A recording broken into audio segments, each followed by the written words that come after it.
Oui, et vous interrogeriez les Français sur quelle question, vous? Moi, je pense que la question que Gabriel Attal a mis dans le débat sur le financement du modèle social, c'est au fond, vous savez, en 1945... C'est-à-dire quelle question? On a créé la sécurité sociale en disant c'est ceux qui travaillent qui financent les retraités, qui financent les gens malades. Bon, et on voit qu'aujourd'hui, ça crée un problème de compétitivité et de pouvoir d'achat. C'est pas inintéressant. Quelle pourrait être la question? La question, c'est veut-on élargir la base de financement des politiques sociales dans notre pays?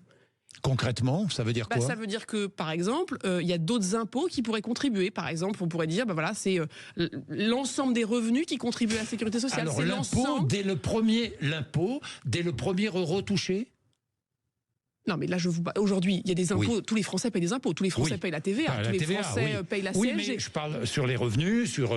Mais là, aujourd'hui, je suis pas en train de vous faire la réforme. Sur les revenus sociaux. Je suis pas en train de vous faire la réforme moi-même. Mais ce que je vous dis, c'est qu'aujourd'hui, quand vous regardez le déficit dans la santé, le déficit dans la retraite, si on garde les mêmes règles de principe, ça ne repose que sur les actifs. Parce que c'est par les cotisations sociales qu'on finance tout ça. C'est pas une mauvaise question de se dire dans un pays qui vieillit, où les actifs sont de moins en moins nombreux. C'est d'ailleurs au fond un peu la demande que font les chefs d'entreprise. Comment à la fin on regagne de la compétitivité, comment on regagne du pouvoir d'achat, comment on désmicardise le pays. Je trouve que c'est une question, vous voyez, très importante. Concrètement, ça veut dire... Ça veut dire qu'on baisse les charges, mais qu'on fait augmenter d'autres impôts, donc on répartit différemment l'effort dans la nation. Tout le monde paierait...